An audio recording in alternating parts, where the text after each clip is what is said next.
Hi, I'm Chris Wright, and welcome to this week's very special edition of Right on the Nail. I have three very stellar guests appearing with me today. Marina Purkiss, who, as you probably know, is a political commentator who frequently appears on Jeremy Vine, LBC, and a host of other shows, and also is the host of the Trawl podcast, a very successful podcast. We're also joined by Sir Philip Davies. Philip was a Conservative Member of Parliament for Shipley in West Yorkshire for many years, in fact, from 2005 to the last election in 2024. I would imagine his views are slightly to the right of the party. He did vote against the party several times, especially when David Cameron was leader, and he is renowned as being quite a big Brexiter. So whether he considers himself closer to reform now or the Conservatives, we shall find out. And we are also joined by Rosie Wright, no relation to mine, unfortunately, but Rosie is a broadcaster, journalist, and you may know her as presenter of the Times Radio Early Breakfast Show. And today we're going to talk about a subject which, in a way, I don't really want to talk about, but we cannot not talk about it because it is the subject which is dominating British politics right now and will probably continue to do so all the way up until the next election and beyond.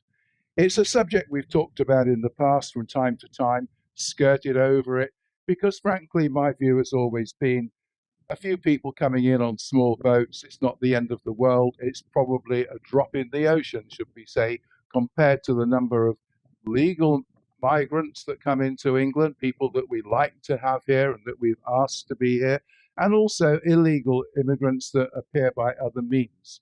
But the sight of rubber dinghies with about 100 males on in a boat that's about to capsize, heading for the UK coastline through choppy waters of the Channel is something which the newspapers will continue to print and which we'll continue to see on the newsreels. But beyond that, it has become probably the most important issue to discuss of the day. It's an issue which is propelling Nigel Farage and Reform to being in pole position to become the next Prime Minister and the next government when we have an election. It's an issue which, okay, there may be other ones too, but is predominantly making the Keir Starmer government highly unpopular.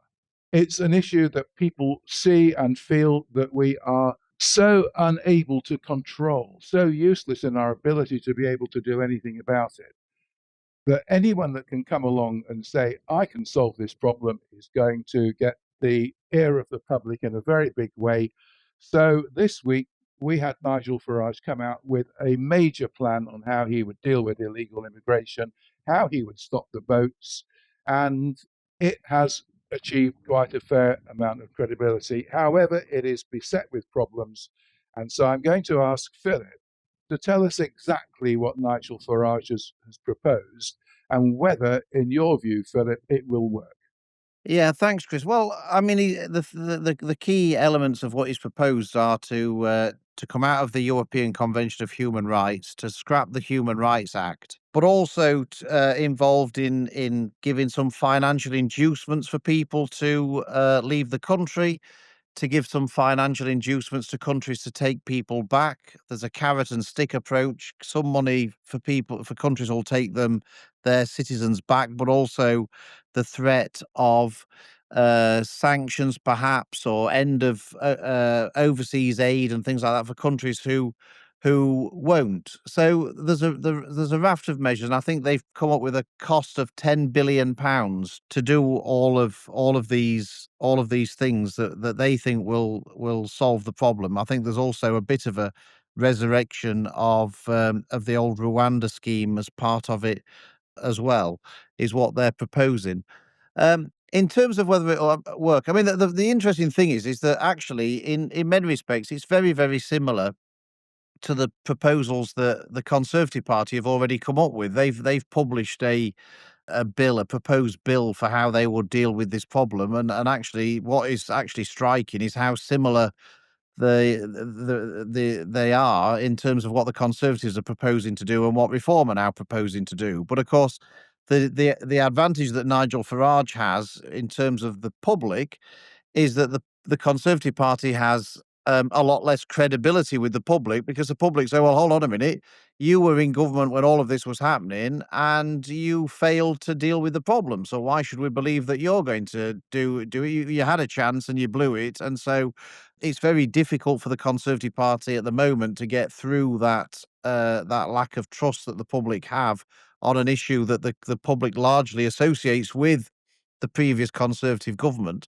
And so Nigel Farage, without a track record to defend, partly because of, well, let's give a go to those who haven't had a go yet kind of approach to how people are feeling about it, is in pole position because whether the plans are identical or not to the Conservative Party's plans, in the public's mind, I suspect they trust him to actually deal with it simply because he hasn't failed on it yet, whereas everybody else has. So I think it's not that the plans are particularly radical. I think the plans have already been set out by the Conservative Party, but I think the public have more trust in Nigel Farage to deliver on this than they do the Conservative Party at the moment. Rosie, where do you think the public sit on this? I mean, we get the assumption that the vast majority of the public are totally predisposed towards doing something to stop the votes and curb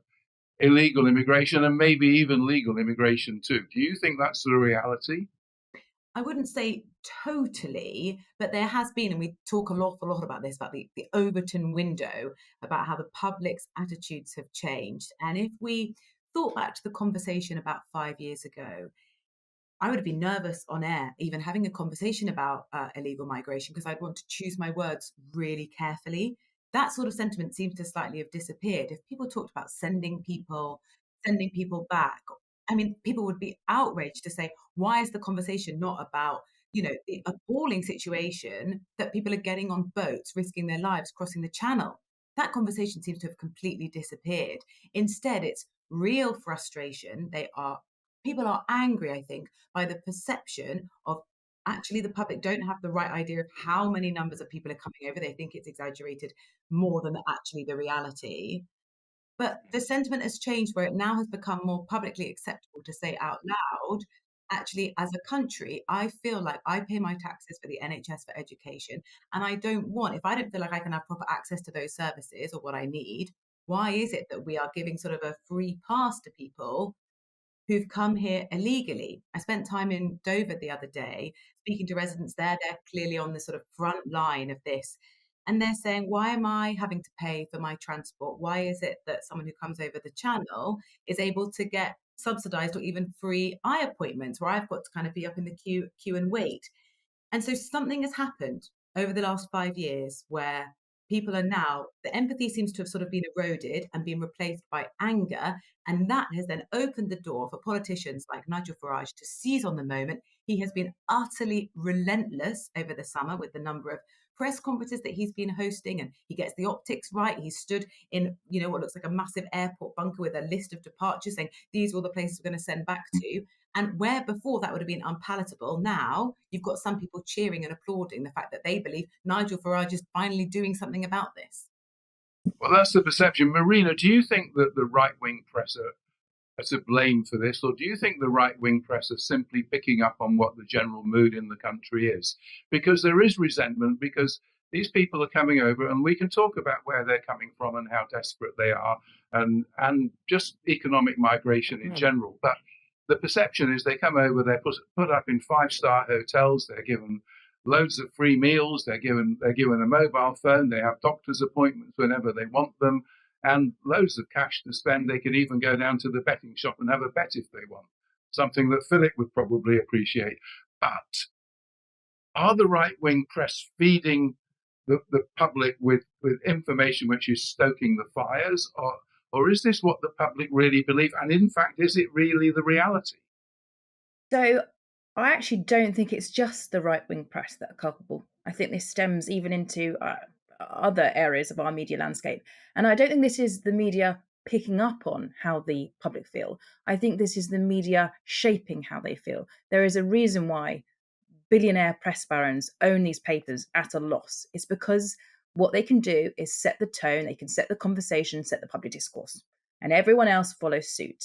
If you think about what's happened, and possibly the reason, like Rosie, you were talking about the change in sentiment, that has been fueled by this whipping up, this rhetoric. And yeah, Chris, you mentioned some of the examples, like a mobile phone. What our papers do, and they did this with Brexit, right? They take one tiny non-story which has a whole rationale behind it, and they make it seem like it's the norm. The COVID, the mobile phones were given to asylum seekers, a very small proportion, just during COVID, because they needed to keep track of them or keep in touch with them. I couldn't remember, but it was literally during the COVID lockdown period. But this is what our press does. The newspapers don't sell unless they are whipping up fear, they are whipping up hate. And something has happened now, and Nigel Farage is quick to weaponize it, where people do not have that compassion anymore. And somehow, as a country, and this is the really sad thing, we have lost the ability to understand that behind every single person making that boat journey, of which, by the way, we're talking about last year, like I think it's about the same amount that would fill a Premier League stadium. And this has become people's number one concern. And yet they can't understand that the people making those trips, for every single one of them that steps foot into a dinghy, they've got a story. There's a reason. And part of the reason is down to countries like ours destabilizing theirs and funding their wars. And for some reason, they're just seen as this enemy, but it's so convenient for Farage. And this is what pains me, is that what Farage actually stands for is taking away workers' rights and selling out, fracking and giving massive fossil fuel contracts, probably to Trump donors, and privatising the NHS and all of the things that are going to hurt the very people that think he's their champion. But he's so good at giving them someone to point at to go, they're the enemy. Well, you bring up some interesting points there. But as far as the public are concerned, they seem to be really totally preoccupied on illegal immigrants right now. And the rest of what Farage is offering, or maybe not even offering at all, is not something they're focusing in on. Should we talk a bit about what you're saying? These people, why are they coming to the UK? Where are they coming from? And how desperate are they? I mean, most people, whether you're with your wife and family or just by yourself, aren't going to go somewhere, sit for maybe months in a migrant camp in terrible conditions, and then get on a rubber dinghy to come across the channel. You don't do that if you have a viable life somewhere else. So where are they coming from, and how can we stop them wanting to come to the UK? How can we make them feel that there are other alternatives? How can we make them feel that they should be comfortable back at home? Chris, they do know that. The vast majority of them don't even reach our shores. We take in a very small percentage compared to other countries. It's actually neighbouring countries, like, for example, Turkey takes an incredible amount of asylum seekers. But they are largely, if you look at the data, they are fleeing war-torn countries, some of the most dangerous countries, Afghanistan, Eritrea. Oh, in fact, Afghanistan, can we just double click on that for a minute? Because we're hearing talk of reform looking to pay Afghanistan, so that is terrorists, right? Taliban, to take back the people who fled Afghanistan. That will include the people who have come to this country who actually may have supported us, the British Army, when we were doing what our bit, messing up out there. So where have we got to here? I don't think, unless there is a massively, and maybe this is utopia, unless there is a massive alliance of the West to stop destabilizing these countries, to address the problems that the reason people are fleeing. And some of that's going to be climate change, by the way, which, unless we get a grip on that, it's just going to exacerbate the situation. It's going to keep happening. Can't stop it. Yeah, I mean, I understand that the whole of the Sahel in Africa, which has, I don't know, 100, 200 million people, that strip below the Sahara Desert before you get to, Central Africa, is going to become totally uninhabitable with climate change. And what are all those people going to do if you live in a place which is uninhabitable, where crops can no longer grow? We can see how this is happening in our own country, where this year the crops are not going to be great, where we're moving to different kinds of crops because they're growing in a different climate. And yet, what do you do if you live in a place where you're living in somewhere which is totally unsustainable? You try and move somewhere which is sustainable. And migration, economic migration, is something which is affecting the whole of the world. But we seem to think in England it only affects us. The British people seem to think that these migrants are only coming to the UK. They're unaware of the fact they're going to countries all over the world that have got a standard of living that can give them something better than what they've got at home. Chris, the problem is the problem with Marina's thesis and wanting us all to go back to where the country of origin. The problem is that the people that the public are sick to the back teeth of at the moment, they're not fleeing Afghanistan, they're not fleeing persecution, they're fleeing France, right? They're in France. It's a perfectly safe country. They've been Philip, do through. you Look, understand what look, happens in Calais? Do you look, understand look. some of the trafficking that happens? Do you understand some of the Ma- abuses Ma- that happen? Marina, I did listen to you, and perhaps you'd allow the same, Yeah. the Just same We worth will, courtesy. Philip. considering. We will. You carry on. Yeah. These people are fleeing France, right? Then if now what's striking is that there's lots of the same people who are all for saying that people should flee this terrible place called France are exactly the same people who are desperate to keep us in the EU. And I think sometimes they ought to pick a lane. Either the EU's a terrible place and we're well out of it, Philip, that's or it really reductive. That's a or simpleton's it's view a and or it's very a reductive. or it So, or it's a wonderful place that we should be part of, and therefore there's no harm in these yes, refugees because making a life in France. I mean, you can't well, have it. You can't have it no, both you ways. But actually if we can. take it, It's a if we ridiculous well, point. indeed we can because exactly. I see you adopted your Philip, normal I don't even tactic of know who you are. interrupting, So Marina. you talk nonsense. I've got to Okay. interrupt. I know Marina won't interrupt, but I'm asking you, Philip, the question that we all want to know the answer to, which is why don't they stay in France?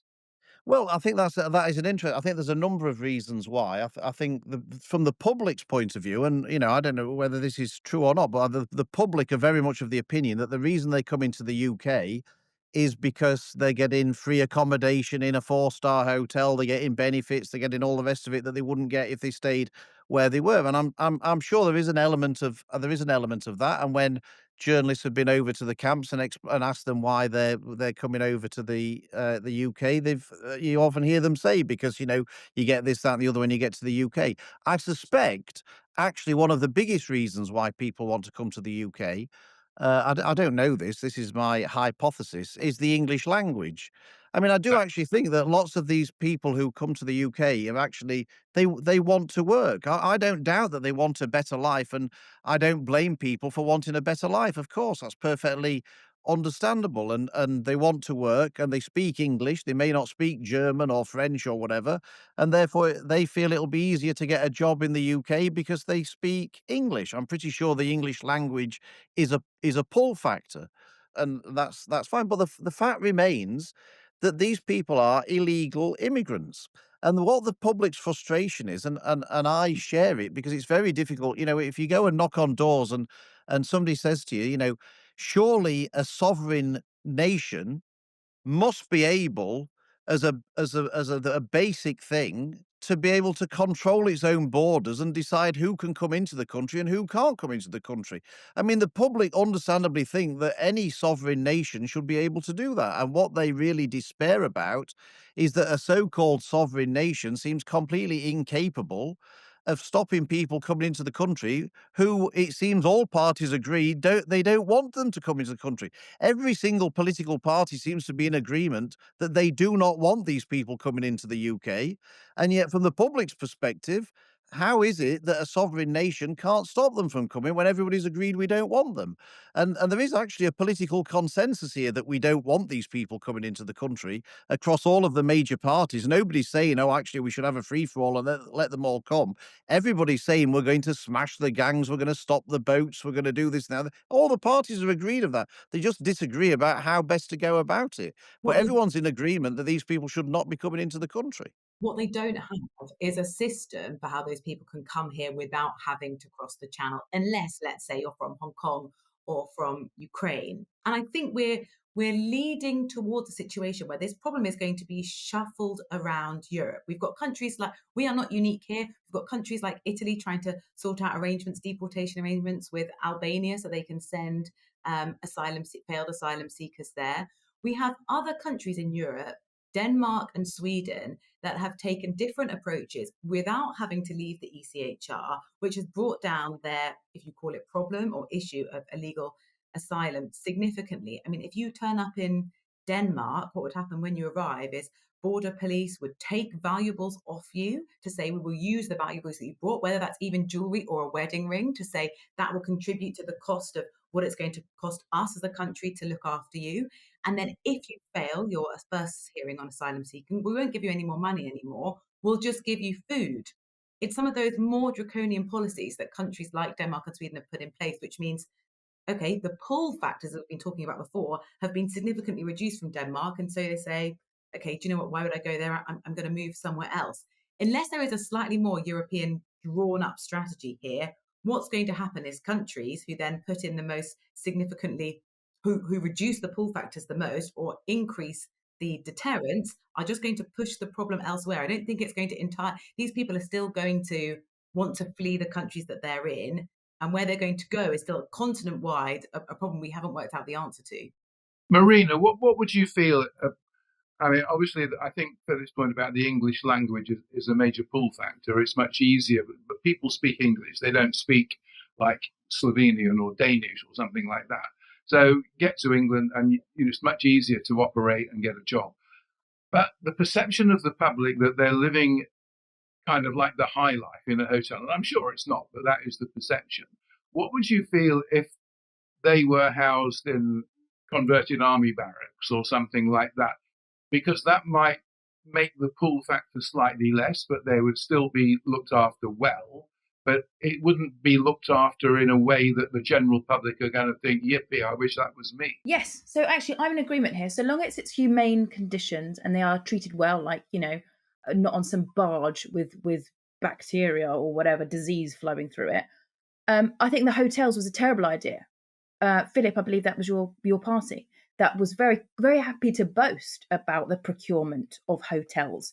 I actually think what a ridiculously ill thought out plan to put these people. In fact, was it on purpose? Was it a trap for Labour? Who knows?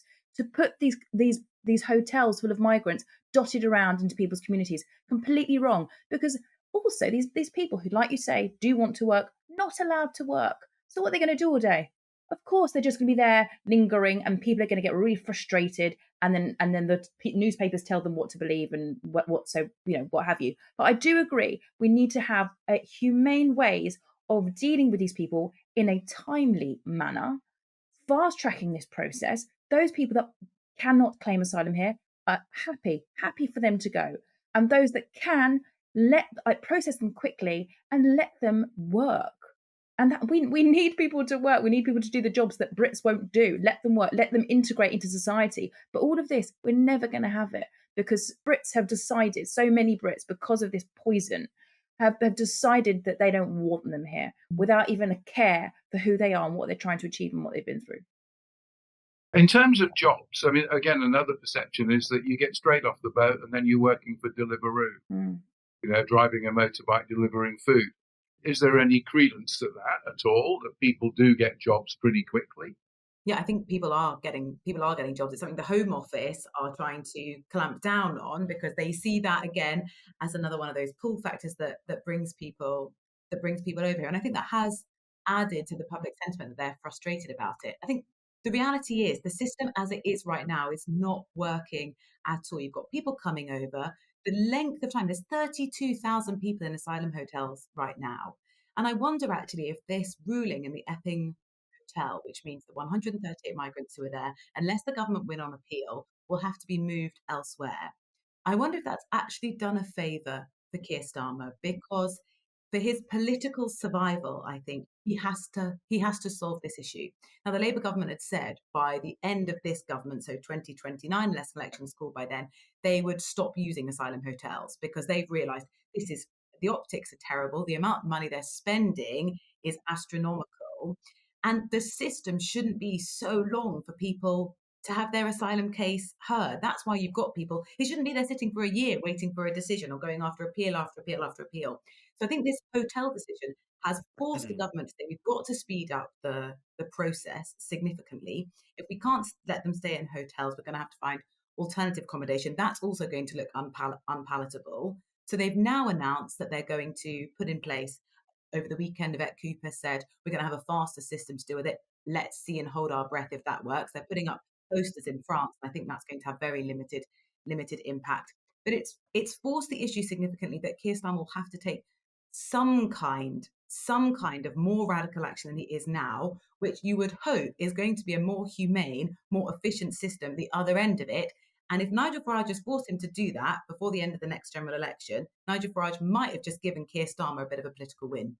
Philip, can you see Keir Starmer doing that? No, Keir Starmer's he's completely out of his depth. He doesn't even know what he wants to do, to be perfectly honest, let alone then execute it.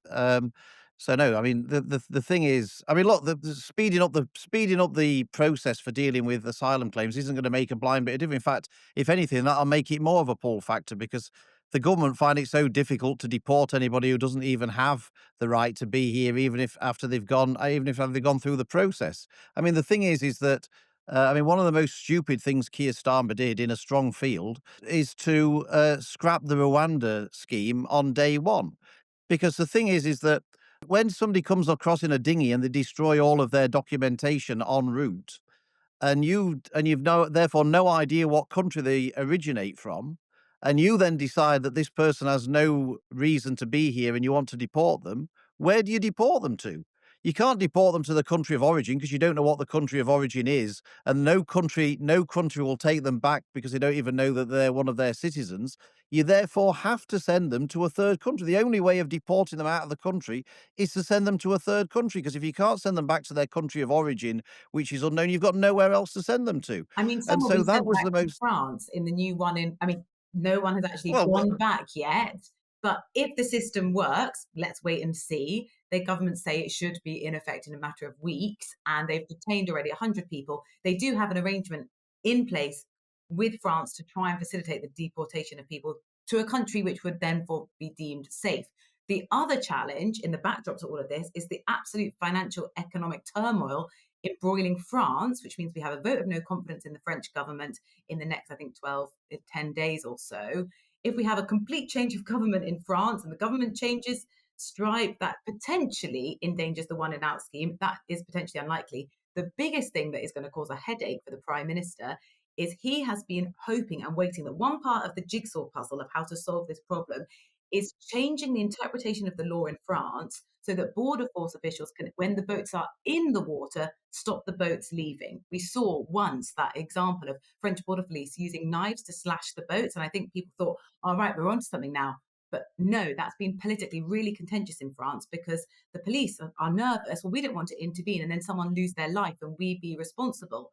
However, Keir Starmer and Emmanuel Macron have managed to get over a hurdle there to say, we're going to change the law so French police will be able to intervene up to 300 metres from the coast.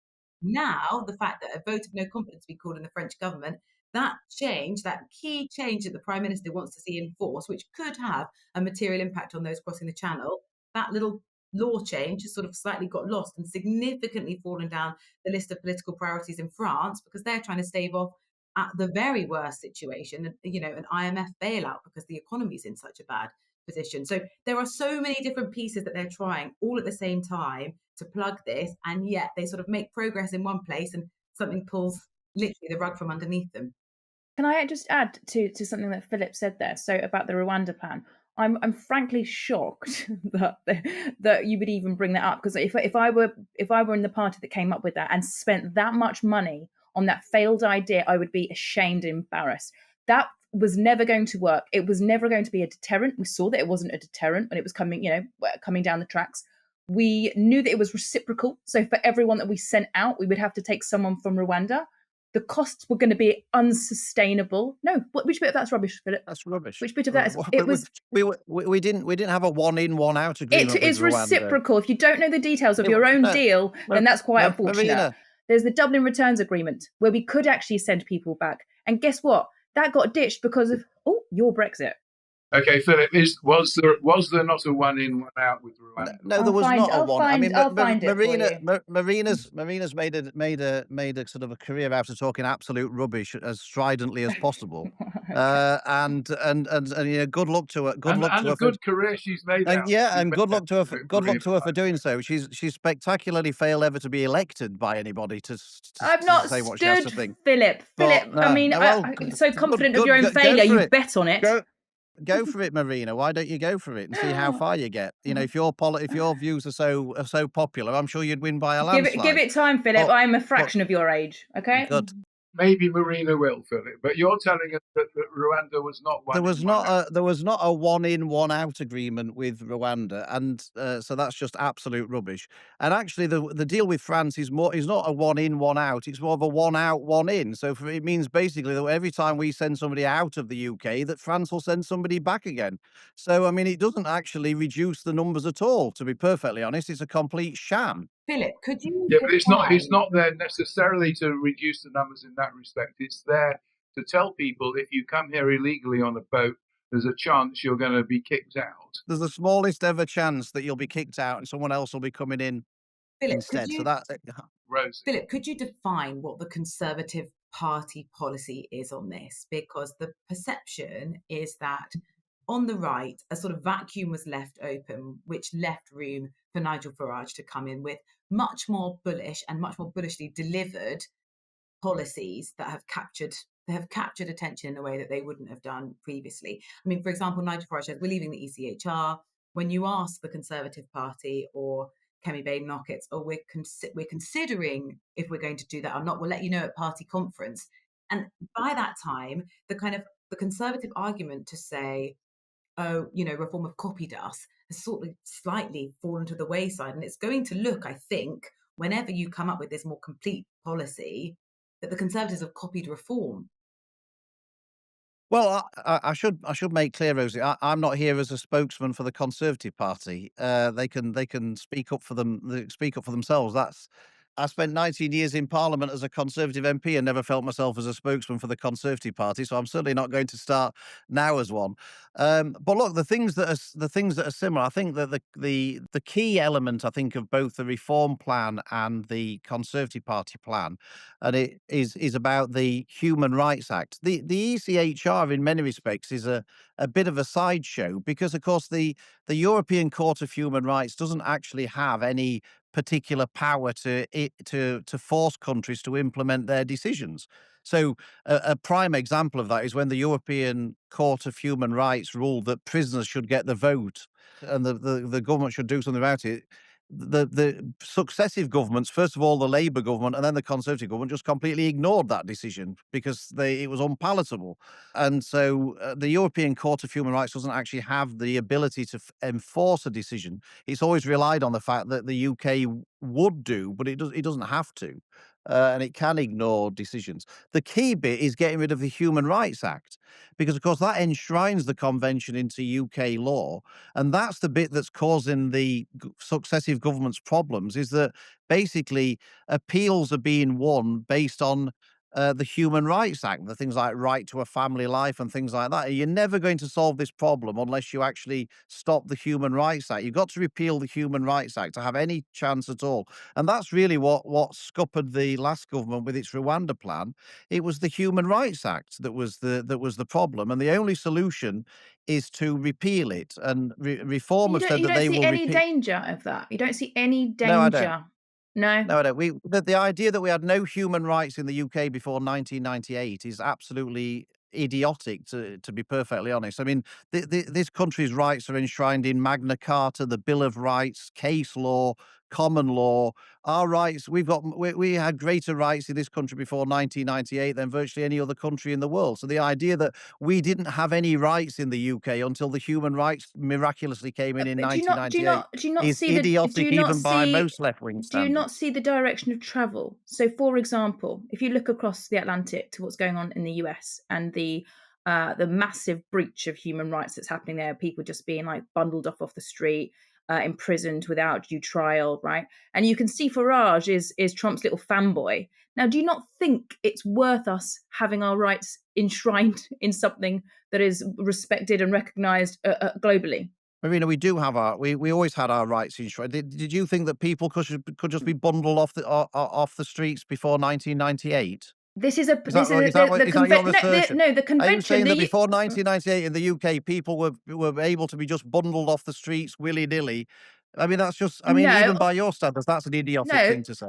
Calm down, Philip. No, obviously we've got our own police that uphold the law, right? But if in the case of America, you've got a situation where the police are basically become under the control, an extension of the government's control, do you not see where our rights become very crucial? Nobody's proposing that. Nobody's proposing that in the UK. I'm not, like I say, I'm not a then that's spokesman quite for the naive of Conservative you. Party. I'm certainly not a spokesman for reform, but nobody's proposing that the police come under the control of the government and start bundling people off And the no streets. one was proposing that in America. And no one was proposing that in America. But are you following what's going on in the States? Are you following what is going on in the States? If that's the best argument you've got to retain the Human Rights Act, are you I think following what's going on in the United States? Yeah, I think Marina's. It's irrelevant what's going on in the United States. This is what's being proposed in the UK. We have an entirely different system in the UK to the United States. You might have noticed we have an entirely different system. So I mean, I'm afraid this is if this is the best argument the left have to retain the Human Rights Act, then they are in big trouble. They may as well join the clamour to get rid of it if that's the best they can come up with to defend it. You've got to get rid of the Human Rights Act. That's basically the only way to sort this problem out, and Reform have worked that out, and the Conservative Party have finally worked that out. Justice. You understand that justice for Hillsborough. Do you understand that justice for Hillsborough was only brought about because of the European Convention of Human Rights? Do you understand that? No, Marina, that's just absolute rubbish. No, it's and not. Keir Starmer, if you don't know it, you just can't say it's rubbish. Marina, just because you're ignorant to it. If you don't understand that in a parliamentary democracy, Parliament is sovereign and can pass any law, it could have passed any law it wanted on Hillsborough at any point. It didn't need the Human Rights Act to do anything. The UK Parliament could have passed any law it wanted to at any point to do with Hillsborough or anything else for that matter, if it so wished. It didn't. That's the point. It didn't, because you need a fallback when your government is inept or hasn't covered it. It's called democracy. The point is that Keir Starmer won't ever get rid of the Human Rights Act because it's his livelihood. He's a human rights lawyer, so he's never going to get rid of it. And Philip, can I just ask, Philip, what is your solution? What is your solution to peace in Northern Ireland, bearing in mind the Good Friday Agreement rests upon our membership of the ECHR? What are you going to do about that? Are you just going to open up that whole can of worms? I mean, I've just said leaving the ECHR is in my opinion, a sideshow and a white elephant. It's irrelevant. The damage is not caused by the ECHR because the government can just ignore any rulings it doesn't like if it so wishes. There's nothing that can be done to enforce those rulings. The thing that's doing the damage is the Human Rights Act, because that enshrines it into UK law. And UK courts and UK judges are using the Human Rights Act to thwart successive governments' attempts to deport people. And so you're not going to be able to deport people that you want to deport until you scrap the Human Rights Act. The Conservative Party have finally woken up to that. The Reform Party have woken up to that.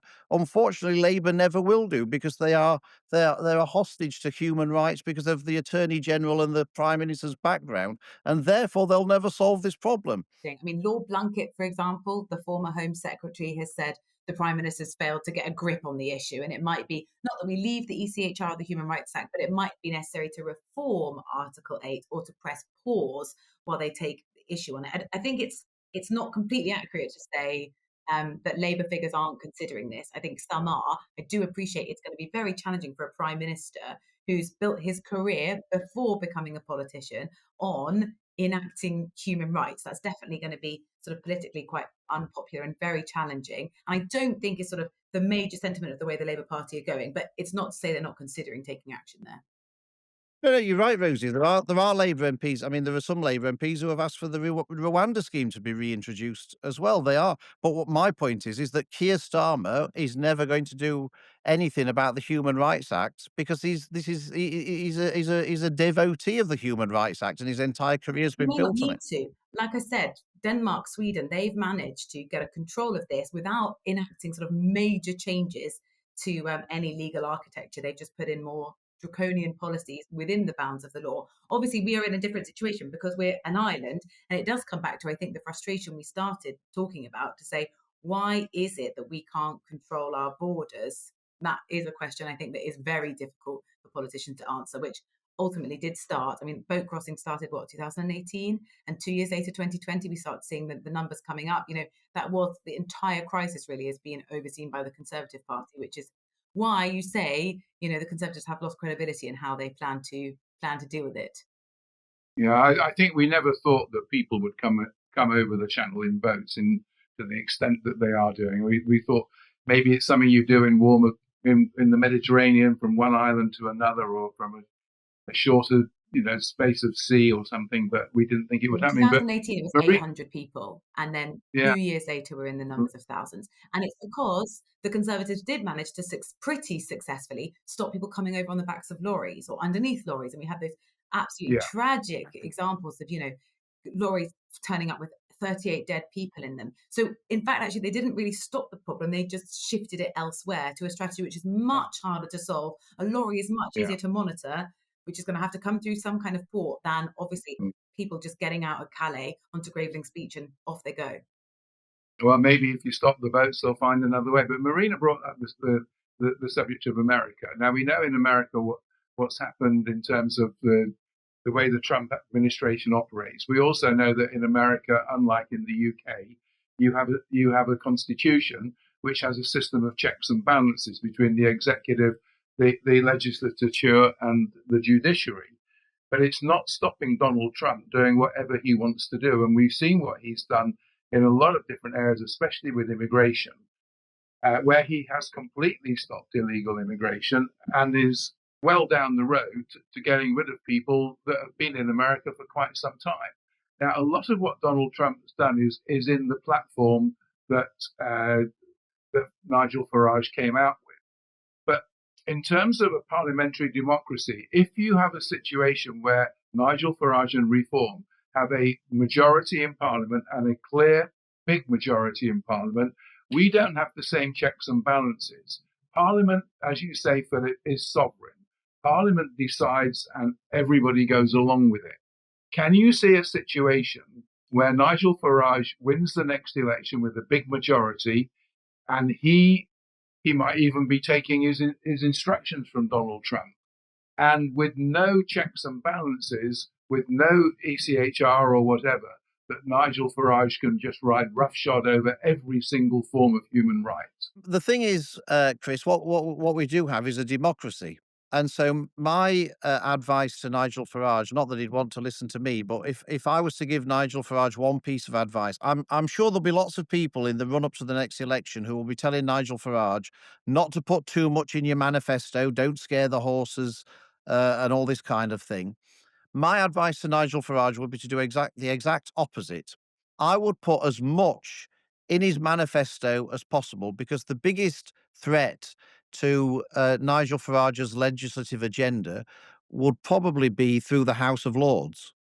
And so, what Nigel Farage desperately needs is for the Salisbury Convention to apply, whereby if he puts it in his manifesto, the House of Lords will not interfere with that because it's got a democratic mandate for it.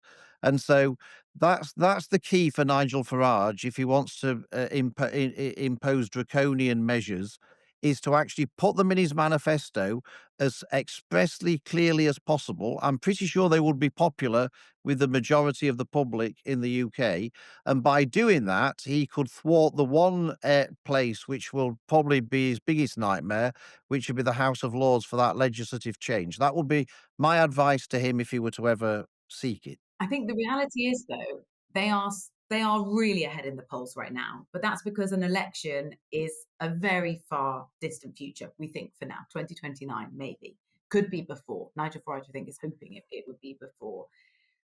The polls say if there was an election tomorrow, who would you vote for? And therefore, they all have to be taken with a significant pinch of salt, because the biggest challenge for reform, actually, I don't think will be about, I think they know what they want to do with the country when it comes to taxes and housing and asylum seekers and illegal immigration. The biggest problem is, do they have the infrastructure around them that the public will trust to say, okay, those are the people that actually are going to determine what my children's school looks like, what my tax bill looks like. They're going to be in charge of the economy. And right now, Reform have got an opportunity with the local councils they're in charge of to say, okay, when we govern, this is what it actually looks like. But they are having so many problems with infighting, with lack of experience, that they have got to use this time to show people that they are credible and can be trusted. If they can't do that, I think by the time it gets to an election, you might think, oh, I like the fact that Nigel Farage is sort of this protest vote for me. And I can sort of say, yeah, I'm so unhappy with the state of play. Keir Starmer promised all these things that didn't happen, or I'm so frustrated with the Conservatives, I'm not going to trust them again. When it actually comes down to voting, are they going to say, I trust the architecture around the man whose policies that look attractive? That is the bigger challenge for Reform to get to between now and then, I think. 100%. I think Rosie's 100% right. The biggest, I think that is their biggest challenge. I think, when you come to a general election and you come under scrutiny, you do actually have to present a team of government to the voters.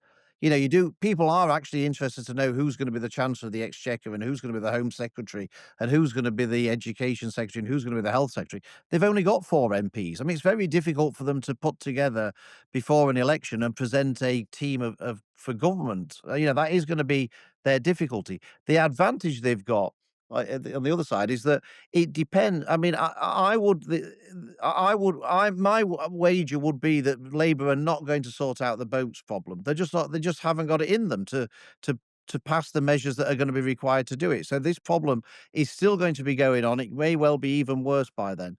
And of course, it could well be that even if Rosie's right, and I'm sure I think the point she makes are perfectly reasonable ones. The advantage Reform have got is that if people are so sick to the back teeth, even if they don't think that they've got a particularly credible person to be Secretary of State for Education or whatever it might be, if people think I'm just going to lend my vote to Reform to sort out this issue and then we can go back to normal politics again or whatever, that's the advantage that Reform have, is that if this issue becomes so big, which there's every possibility it will be, they could win literally by literally just being a one-trick pony on this one subject if the public are so fed up of it. Marina, what do you think in terms of where Keir Starmer sits and whether he thinks he can still win an election whenever that election might be, regardless of whether he solves the illegal immigrant on boats problem? I know we've got time on our side, but I don't think it's looking good for Keir Starmer at all. I think the left is split. I think he's made so many bad decisions, whether it is the winter fuel allowance and how that was rolled out and then reversed, or not lifting the 2-child benefit cap. But I think a massive splitter is his unforgivable position regarding Palestine. And so I think all of this lends itself to people just going, nah, to Labour. Zara Sultana and Corbyn's party is obviously going to split the vote further. I know potentially, like for me, that sounds quite interesting. I would love it if there were to be an alliance between maybe that party and the Greens. Ideal. But probably the only first and only time I will say this is that I agree with Philip with what he said. Is I think what could happen is the election could come, and if we are still no further on from this discussion, which has brainwashed people, bearing in mind that 0.2%, I think, of people are asylum seekers, and yet it's such a top topic for people. I think if it is still front and centre, I think the next election could become a one issue election, which it was with Brexit, and which the Conservatives capitalised on with Boris Johnson and is getting Brexit done. And just look how that worked out for the country. Well, I think you're right, but what you're saying is that if there was an election tomorrow, I think we're all agreed it would be a one-topic election. It would be based around illegal immigration and the boats. And if we can't see anything that's going to substantially change this in the next 4 years, and I know a week's a long time in politics, never mind 4 years, but if that's the case, then I can see this being the dominant factor behind the next election. But I can sense your frustration and desperation about where we are in terms of the political cycle. I feel we might need to go through it. I'm at a point where I'm almost like, I know we've got a while, and maybe people like me are just sort of prepping ourselves, but I think we're going to need to go through the pain. And the sad thing is, I'm going to be cushioned from it. But so many people voting for this party will not. and it will take So them what? losing their rights and losing and seeing their pockets, the money emptied from their pockets and paying through the nose for a privatized healthcare. God knows what else. They're going to have to feel it. What would you like to see happen then, Marina? Would you like to see Keir Starmer replaced? Would you like to see? Yes. I will never, with that man at the helm of Labour, I would never vote for Labour. I didn't vote for Labour in the election because they didn't speak to me. But I will never with Keir Starmer. For me, my red line was his stance on his unwavering support, complicity in genocide regarding the Middle East. That for me is a red line. So for as long as he is at the helm of Labour, and I know many others feel the same, that is not a party for me. So if he were to step down and someone who has not got blood on their hands maybe were to take the reins, then it's a different conversation. Well, why don't you vote Lib Dem? You've got Ed Davey refusing to go to Ed Davey. the Buckingham Palace dinner over Palestine. For me, yeah, very much so. I think Ed Davey, I've actually been really impressed with him. I've been really impressed with him and Zach Polanski. Now, if those two could get their heads together, that'd be quite interesting. Philip, what do you think about what Marina's had to say there? Yeah, well, I mean, I've got a lot of sympathy. I mean, Keir Starmer's a dead loss. He's out of his depth. He's got no idea. His whole end game was becoming prime minister. He didn't care what he did when he became prime minister. He just wanted to become prime minister. And to be fair, he's not the only one who's been in that camp, but he's probably been the worst example of it. In my opinion, Labour probably. I mean, all the odds really should be in Labour's favour in terms of the fact that the Conservative Party, it took, if you think of 1997, it took 3 elections for the Conservative Party to get itself back to being elected again. And this defeat last time was even worse than that. So in theory, the Conservatives should be out of the running for quite some time. And Rosie set out all the challenges facing reform. So, I mean, all the cards really should be with Labour. But I'm coming round to the view that Labour cannot win an election with Keir Starmer as leader. And the reason really that they can't win an election with Keir Starmer, I don't think it's for the reasons most people think. He's hopeless and a dead loss. But the reason why his fate is sealed is because of all the U-turns he's done. Now, in normal life, people respect people who say, I made a mistake, we got something wrong and we're going to change it and go back on it and all the rest of it. And in business, you have to do that occasionally, and people don't think any worse of you. But it's desperate in politics when you do that. And we've seen that example already. And this is why, in my opinion, Keir Starmer's finished. So the welfare changes, they were only very modest, the welfare changes. They were £5 billion out of a massive budget. I mean, any government with a majority of whatever it is, 170 or whatever, should have been able to breeze through those welfare changes, to be perfectly honest. But they couldn't. They were in danger of losing the vote. And the reason why they were in danger of losing the vote is why Keir Starmer's finished. It wasn't actually down to the welfare changes per se. What the problem for Keir Starmer with that was that he'd done the winter fuel allowance, as Marina said, which was a stupid thing to do, and then he'd U-turned on it. He'd then done, other policies and then U-turned on them as well. And of course, when it comes to the welfare changes, which were only fairly modest, which Labour MP with any grain of sense is going to say, well, I'm going to support these welfare changes, knowing that in about 3 weeks' time, the chances are the government was going to do a U-turn on them. Why would you make yourself unpopular to vote for something that you know in your heart of hearts that the government's going to U-turn on, or you can't trust the government to keep the word on? And that's the problem that the government's got. It cannot now take any tough decisions because Labour at backbenchers, understandably, in my opinion, won't wear it. Because why would they make themselves unpopular knowing that the government will probably U-turn on them in a few weeks' time? Those tough decisions keep coming because we've got the autumn budget looming. We've had a summer of the Treasury sort of, kite flying different policies to see how they'll land, whether that was last week saying, oh, we'll charge capital gains tax on your primary home. Today saying we're going to tax landlords. I mean, Rachel Reeves has hamstrung herself and Keir Starmer by saying we're not going to raise tax where we said we would, income tax, etc., in the election campaign. And now, because they can't do things like enact their own legislation with their own MPs with the welfare cuts, the deficit could be up to 40 billion.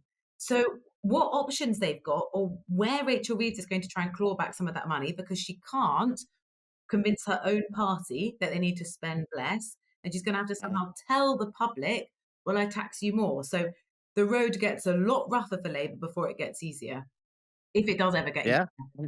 It's not going to get easier. It's going to get worse and worse and worse. Starmer's a dead duck. Yeah, He's a dead duck. because they've lost themselves. They've lost themselves. Starmer who pledged those lovely commitments when he was looking to be leader of the Labour Party, that was a Starmer that we could get on board with. But he has basically ditched almost every single one of those. And who is he trying to appeal to now? Like he's deserting the very people that the Labour Party is supposed to represent, which is why, of course, he's going to have constant rebellions and factions and all sorts going on in his party. And he's going to have this until he finds a spine and actually starts to look up instead of always scrabbling around and trying to cover the budget deficit off the backs of the people who can least afford it. I mean, it's a very conservative thing to do. Marina, could you see a coup, like a palace coup in the Labour Party, with someone with enough people saying, Starmer cannot win us an election, he can't get us even close to it, and we need to make changes now? Possibly, quite possibly. There's still a lot of water to go under the bridge. I speak to a lot of Labour MPs, Chris, and I'm amazed at how many of them want to see the back of Starmer. Absolutely amazed at how many of them privately will say to you that they want to see the back of Starmer, and they're pretty much sure they can't win an election with Starmer at the helm. And like I say, U-turns are the biggest morale sappers for backbenchers, because what happens is you're a loyal backbencher, you go on the media to defend a policy like, for example, the winter fuel payment cut, which was a stupid policy, but they went ahead with it. Loyal backbenchers go on the media and support it. And then lo and behold, a few months down the line, they do a U-turn, and you're expected to go on the media and explain why the original policy was stupid and the U-turn is a good idea. And people like Rosie will play their original interview back at them and say, well, hold on a minute, this is what you said a few months ago. And you'll do that once as a backbencher. You'll take that on the chin once. You might even take it on the chin twice.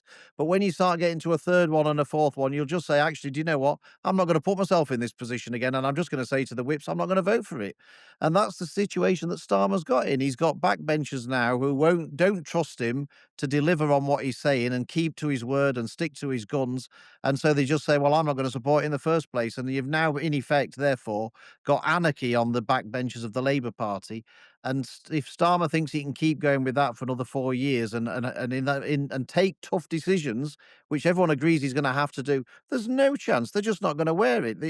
If I was a Labour MP, I'd be getting rid of Starmer at the first opportunity, and it wouldn't matter really who you replaced him with. Anybody would be better than Starmer, to be perfectly honest. Absolutely anybody. Well, if a Starmer-led Labour Party can't win the next election, I think we're all agreed that a Banner-run Conservative Party can't win the next election. Someone's got to win the next election. Well, I suspect a hung parliament's probably the likeliest outcome at the moment, I would say. I mean, I don't know, but I would, if somebody said to me, I would guess that that's the likely. But as Marina said rightly, there's a hell of a long way to go, and a lot can change in the next 4 years. But I suspect if there was an election tomorrow, there probably will be a hung parliament. Yeah, it could be a very complicated hung parliament. It could be, like a couple of hundred Tories and a couple of hundred Labour and 100 Reform and 100 Lib Dem and maybe a few Greens, and then where the chips would fall then would be very difficult. If only Keir Starmer had implemented his proportional representation commitment, then actually maybe we'd be able to vote with our hearts and get the government that we deserve. Well, in the meantime, is Keir Starmer enjoying life? He's very Oh, happy he on loves the it. He international loves stage. strutting around on the world stage. This time a week ago, he'd just left his family holiday to go to the US and sit next to, the other big influential players in the world. I fear he is doing an Emmanuel Macron, and while problems are happening at home, it's much easier to avoid the domestic issues and stand next to Donald Trump and shake Zelensky's hand and embrace Zelensky at number 10, because those give you good optics, and he's not getting them anywhere else. So he's not going to say, look, I've had enough chance, Oh, no, not a hope. Not a hope. He loves it. He loves strutting around on the world stage. You can see it. He absolutely loves it. Well, I mean, Marina, what's going to happen then? We've got another 4 years of this. I'm gonna get very stressed. That's what's gonna happen, Chris.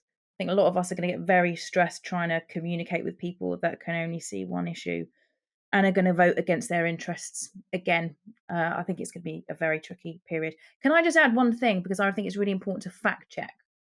So I just dug this out while we were all speaking. The agreement between the UK and Rwanda does say that the country will make arrangements to resettle a portion of Rwanda's most vulnerable refugees in the United Yes, we know Kingdom. that, Marina. You said it was 1 in, 1 out. I didn't. You I said said it was out. reciprocal. Now, bearing in mind the We- cap was sending 100 people to Rwanda, and we're taking a portion. While it might not be 1 in, 1 out, which I did not say, it's certainly reciprocal. I mean, Philip, at least we've solved. At least we've got to the bottom of it, and we know what the true situation is. But it is a depressing picture we're painting. Rosie, final word with you, straight down the middle. How much of a mess is the country in as a result of all of this? And are we going to carry on like this for the next 4 years with no salvation to anything? I don't think we're in as much of a mess on illegal immigration as the public believe, because it is a very small number of the people who come to the UK. Actually, if we look at fertility figures that came out yesterday, actually, this country, we need migration, because for the 3rd year in a row, fertility has fallen. Women are having 1.41 babies each. So that doesn't really work out. I do think there will be a solution. It will be political suicide for politicians not to be able to solve this problem. I think we're probably at the sort of precipice of it right now. I think the bigger problems actually, and when summer's over and the boat crossings inevitably come down because the weather isn't as good, the biggest thing people are going to worry about is the amount of money they have, the perception that some people say work doesn't pay. Actually, they'll have frustration with UK residents and citizens, what it looks like getting an awful lot of a pay packet from the state and not doing very much for it. I think that's where the conversation will shift to. And the biggest next hurdle for the government to get through is the budget in autumn, where we all see what happens to the amount of money we take home at the end of the month. Yeah, and that's not going to be great either. Anyway, thank you all very much. I think we've nailed it. We had a really great conversation. I really appreciate you all three being part of it. You've been listening to Right on the Nail with me, Chris Wright, and thank you so much to Rosie Wright, Sir Philip Davies and Marina Purkiss for joining me. If you've enjoyed the episode, please share it with your friends and family, and make sure you hit the follow-up button on your podcast app. Thanks for listening, and we'll catch you next time on Right on the Nail. I've hit the nail.